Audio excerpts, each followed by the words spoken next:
What's going on? This is Maverick Sabre and you're tuned into decibelsuit.com. Tune into it, go onto the website. I'm in Bournemouth, living life large. Through this all, I can still feel sitting down, trying to pay. This can't be me forever now. I feel strong, I'm still young now. Where we gonna go now? Walking on alone now, alone now. Where we gonna go now? Why am I on my own now? My own now. Where we gonna go now? Walking on alone now, alone now. Where we gonna go now? Why am I on my own now? My own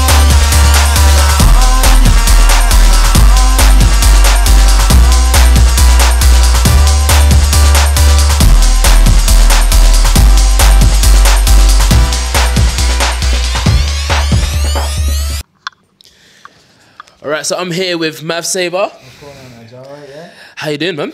Good, yeah, good. Just a bit tired. Yeah? Struggling a bit, but yeah, it's good. The sunshine brought the life out of me today. Had a little nap. So yeah, I'm looking forward to the set tonight. Should be good, man. Good, man. So I know this isn't your first time in Bournemouth. No. How was your first time? I know it was at Orange Rooms, was that I correct? can't remember. It was about this time last year, wasn't it? We did Orange Rooms. It was heavy. Yeah, It was yeah. always a fun memory. We did it with the Roskins, drove down in their van, and then we had a little after party. It was a little Irish session. Like we had the lead singer of the Roskins pulled his fiddle out. I was playing along with the guitar and everything like that. So yeah, it was a nice little underground setting, and the crowds are lively down here, really lively. Like I'd never even been down here before since the last time I played, and just yeah, I got a really good experience and really fun memories from it for the first time. So I'm looking forward to it again tonight. And since I got booked for it, I've always been looking forward to it. So yeah, should be a good one. That's a good look, man. So obviously your sound's pretty different from a lot of people in the scene right now. Where would you place yourself in terms of the music scene? I wouldn't place. I don't like to place myself anywhere, to be honest, because I think if I say, "Oh, I'm a soul artist" or "I'm a hip hop artist," people will pigeonhole me, and people might say, "Oh, well, you counted yourself as a soul act, but this song's hip hop or this song's dubstep, so you're not a soul act."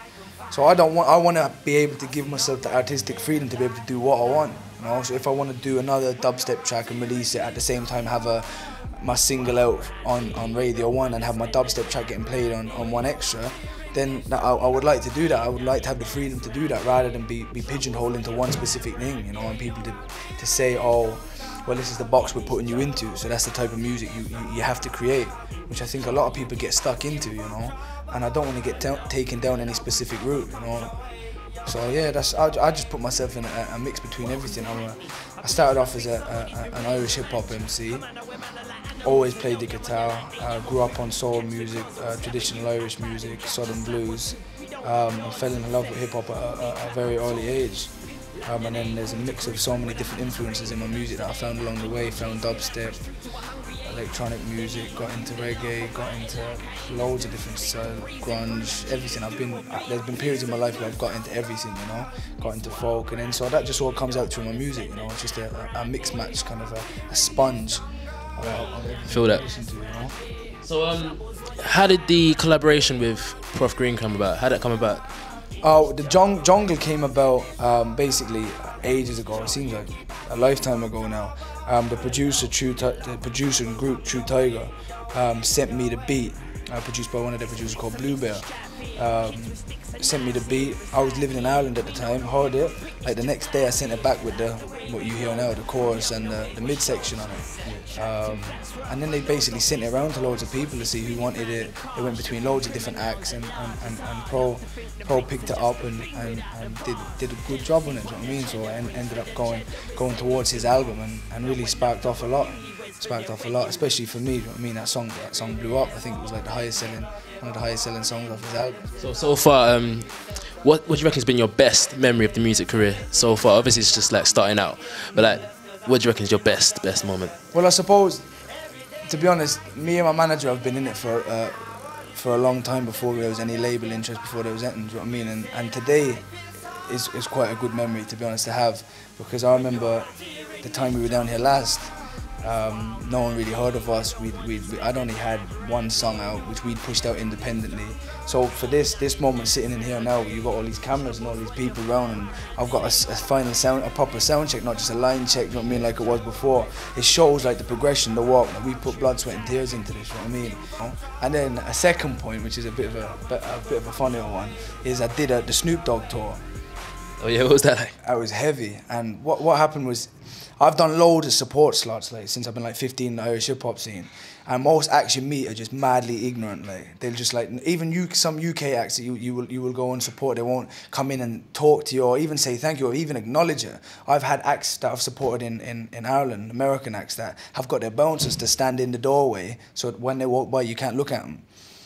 That is crazy. I've had certain acts get police escorts that you wouldn't even think would need police escorts, but they get, yeah, it's a lot of stuff. But anyway, Snoop Dogg, the first night of the tour, was in Brighton, and Snoop Dogg walked by my dressing room, looked in, came in and shook every single person's hand in the room, all my band, and said to me, it was a pleasure for you to come down and support. Thank you very much. It was an honour. And I said, Jesus Christ, an honour. It was an honour for me. And then went into his dressing room, got an invite into his dressing room on the last night, and shook his hand, sat down and talked to him again, and explained how much of a humbling experience it was, you know what I mean? So that was a real moment for me, because obviously I've listened to Tupac since I first got into hip hop. Like, I'm a massive die-hard Tupac fan. Do you know what I mean? So I've listened to Snoop Dogg with all that, you know? So that was a big moment for me. In terms of your lyrical content, like your lyrics are very like honest. Why did you choose to let your guard down in terms of the public? I don't know. For me, the whole putting out music under the name like Maverick Sabre gives me a chance to like let people. I think honestly, to be real, to connect with people, you need to be real to yourself. Because in the end of the day, no matter what background you come from, no matter what culture you're brought up within, what class you're placed in from birth, everyone goes through the same raw emotions in life, whether it be love, heartbreak, people, loyalty, do you know what I mean, trust issues. Everyone goes through similar issues in their life, you know. If you look at the raw emotions of everything, you know, everyone goes through similar raw emotions. So if I can be real to myself, even though you might not connect with it, you might not connect with it, you might not connect with it, the exact situation I'm in, you will connect with the raw emotion I've experienced through that, do you know what I mean? And I think, not being cheesy, but I think if you're real to yourself, real people will recognise that. You know? So a bit of real recognise real, basically. Yeah, just to bring unity, to show that no matter what situations people are in, no matter what background you come from, in the end of the day, a lot of people go through the same things, emotionally and mentally. You know? And I think that gets clouded a lot in society, because people like to be boxed off and say, oh, well, you're from this background, no, you're not the same, you didn't have the same upbringing I had, so I'm not going to hang around with you, I'm not going to associate with you. But in the end of the day, you know what I mean, we all came from the same place, you know what I mean, so we all go through the same things, just in different ways. Cool. So obviously you're here tonight at I Screamed. Yeah. This baby here. What's it like performing with a live band?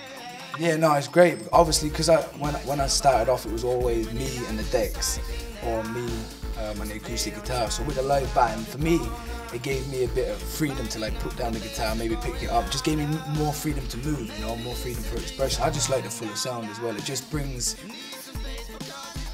my acoustic songs to life, you know, and just gives it more of a beefy soul feeling behind it, you know, like not soul as in the genre of music, but a soulful feeling, you know. I really put my heart and soul into the music, and it gets expressed through the different instruments that compares to the band, you know. So yeah, it's good. So we asked all of our artists, what is your favourite soup? Soup. Gotta be Irish nettle soup. Love Yeah, Irish nettle soup. Nettle soup. Try a bit of Guinness in there, alright. Thank you very much for your time, man.